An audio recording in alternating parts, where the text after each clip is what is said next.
Hello friends, today we are going to start economics of class 12। आज हम economics की बहुत बेसिक टर्म्स पढ़ेंगे जो आगे फर्दर यूज होने वाली है चैप्टर्स में, और सबसे ज़्यादा यूज इन टर्म्स का ही होता है। फर्स्ट तो पहले हम डिस्कस करते हैं इकोनॉमिक्स क्या होता है। Economics is a social science which studies the way the society chooses to use its limited resources to produce goods and services and distribute them among people. Economics एक वो स्टडी है जिसमें society choose करती है कि अपने limited resources को use करके हम कैसे गुड्स और सर्विसेज को प्रोड्यूस कर सकते हैं और उनको लोगों के बीच में डिस्ट्रीब्यूट कर सकते हैं। ये सबसे इम्पोर्टेंट टर्म है। इसमें मेन वर्ड्स जो है social science, the society choose to use its limited resources to produce goods and services and distribute them among people. सिर्फ हमें इन वर्ड्स का यूज करना है। आगे बहुत सारी बेसिक टर्म्स हैं जो हमें इकोनॉमिक्स में यूज करनी है और हमें इनका मीनिंग पता होना चाहिए। जैसे फर्स्ट है इकोनॉमी। इकोनॉमी क्या होता है? An economy is a system. ये एक सिस्टम है जो हेल्प करता है produce goods and services, goods और सर्विसेज को प्रोड्यूस करने में हेल्प करता है। And second is enable people to earn income for buying goods and services, और लोगों को इस एबल बनाता है कि वो इनकम अर्न करके अपने गुड्स और सर्विसेज को खरीद सकें। सेकेंड है गुड्स। गुड्स क्या होते हैं? All physical and tangible things which are use to satisfy people wants and have economic value are called goods. Goods का मीनिंग क्या है? ऑल फिजिकल, जितने भी physical and tangible. Tangible things कौन सी होती है? जिनको हम टच कर सकते हैं। जितने भी फिजिकल एंड टेंजिबल थिंग्स होती हैं जो यूज की जाती हैं लोगों की नीड्स को, उनकी वांट्स को सेटिस्फाई करने के लिए और उनकी इकोनॉमिक वैल्यू होती है, उनको गुड्स कहते हैं। फॉर एग्जाम्पल जैसे shirts, shoes, books, pens, chairs etcetera. कोई भी थिंग जिसको हम टच कर सकते हैं और देख सकते हैं वो सारे टेंजिबल थिंग्स होती हैं, उन सबको गुड्स कहा जाता है। Next is services. Services are intangible goods. Goods क्या होते हैं? जो टेंजिबल होते हैं, और सर्विसेज होती हैं इनटेंजिबल गुड्स होते हैं which can not be seen, जिनको हम ना तो देख सकते हैं, ना ही टच कर सकते हैं, ना ही उनको स्टोर करके रख सकते हैं, ना ही एक जगह से दूसरी जगह शिफ्ट कर सकते हैं।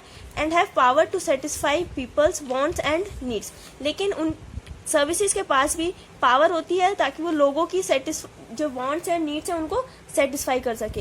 एग्जाम्पल जैसे मैनेजर की सर्विस हो गई, डॉक्टर की हो गई, टीचर की हो गई, कोई चौकीदार सर्विस करता है, तो ये सारी चीजें सर्विसेज में आती हैं। फोर्थ है वांट्स। वांट्स क्या होती हैं? वांट्स मतलब होता है इच्छा, जो हमारी इच्छाएं होती हैं सारी। Wants are desires that can be satisfied by consuming a good और सर्विस।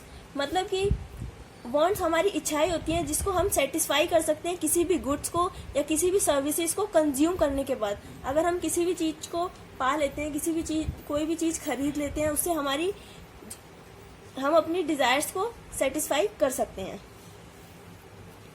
नेक्स्ट है रिसोर्सेज।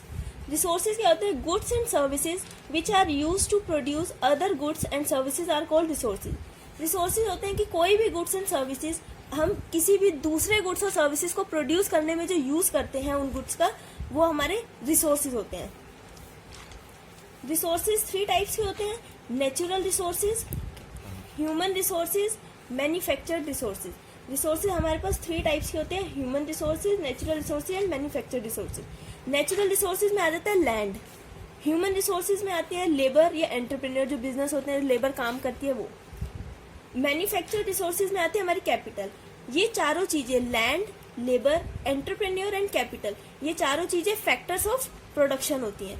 ये चारों चीजें होती हैं फैक्टर्स ऑफ प्रोडक्शन। हम जो किसी भी चीज को प्रोडक्शन करते हैं, किसी भी चीज को प्रोड्यूस करते हैं, जिनमें हम इन चारों चीजों की बहुत ज्यादा जरूरत होती है, तो ये सारे इसके फैक्टर्स होते हैं। Next is house hold. House hold क्या होते हैं? A house hold is an institutional unit. ये एक इंस्टीट्यूशनल यूनिट होती है, एक फैमिली यूनिट होती है whose main activity is consumption. जिनका मेन काम क्या होता है? कंजप्शन करना, किसी भी गुड्स या सर्विसेज को कंज्यूम करना अपनी नीड्स को सेटिस्फाई करने के लिए। ये हाउस होल्ड होते हैं। नेक्स्ट है फर्म्स। फर्म क्या होती है? A firm is an institutional unit, ये भी एक इंस्टीट्यूशनल यूनिट होती है जो प्रोड्यूस करती है goods and services for the market, जो मार्केट के लिए गुड्स और सर्विसेज को प्रोड्यूस करती है। हाउस होल्ड में क्या था कि उनकी मेन एक्टिविटी थी कंज्यूम करना, जो भी फर्म गुड्स या सर्विसेज प्रोड्यूस करती है मार्केट में वो उन चीज़ों को कंज्यूम करते हैं, तो वो हाउस होल्ड होता है। और जो गुड्स और सर्विसेज को प्रोड्यूस करते हैं मार्केट के लिए वो फर्म होती है। It is also called an enterprise own, firm को एंटरप्राइज ओन भी कहा जाता है, फर्म को एंटरप्राइज ओन भी कहा जाता है। नेक्स्ट है commodities, goods and services for sale in the market, market में जो भी गुड्स एंड सर्विसेज सेल के लिए अवेलेबल होते हैं वो सारी कमोडिटीज होती हैं। कोई भी goods and services for sale in the market, market में किसी भी थिंग की, जैसे कोई भी पेन है, बुक्स हैं, पेंसिल है, शर्ट्स हैं, शूज हैं, कोई भी चीज है जो सेल के लिए अवेलेबल है मार्केट में, वो उन सब चीजों को कमोडिटीज कहा जाता है। गुड्स जो है उनको मटेरियल गुड्स भी कहा जाता है और जो सर्विसेज है उनको नॉन मटेरियल गुड्स कहा जाता है। गुड्स को डिनोट करते हैं मटेरियल गुड्स से और सर्विसेज को डिनोट करते हैं नॉन मटेरियल गुड्स से। कमोडिटीज में दोनों चीजें आती हैं, commodities include both goods and services, commodities में दोनों चीजें आती हैं, गुड्स भी आती हैं और सर्विसेज भी आती हैं। नेक्स्ट इज प्रोडक्शन, प्रोडक्शन क्या है, ये एक एक्टिविटी है, production is an activity which produces material goods and services, जो मटेरियल गुड्स जो होते हैं और सर्विसेज होते हैं उनको प्रोड्यूस करती है। ये एक तरह का प्रोसेस होता है जिसमें inputs are transformed into output, कोई भी इनपुट अगर हम उसको डालते हैं तो उसको आउटपुट में ट्रांसफर कर देता है। तो प्रोडक्शन एक एक्टिविटी है, एक प्रोसेस है जो भी गुड्स और सर्विसेज होती हैं उनको प्रोड्यूस करने की। And the last is consumption, the process of using up of goods and services for direct satisfaction of individual और collective human wants is called consumption. Consumption क्या है, ये एक प्रोसेस है कोई भी गुड्स और सर्विसेज को यूज करना अपनी किसी भी इंडिविजुअल की अपनी सेटिस्फेक्शन को डायरेक्ट सेटिस्फाई करने के लिए। कंजप्शन क्या है, the process of using up of goods and services, किसी भी गुड्स और सर्विसेज को यूज करना for direct satisfaction of individual, अपनी डायरेक्ट सेटिस्फेक्शन को पूरा करने के लिए, और कलेक्टिव ह्यूमन वांट्स, और जो भी ह्यूमन की वांट्स होती हैं उनको पूरा करने के लिए ये एक प्रोसेस होता है जिसको हम कंजप्शन कहते हैं। ये कुछ इंपॉर्टेंट टर्म्स थी जो आगे फर्दर यूज चैप्टर्स में यूज होने वाली हैं और जो पता होनी बहुत जरूरी है, तो प्लीज इसको आप नोट डाउन भी कर सकते हैं। Thank you guys.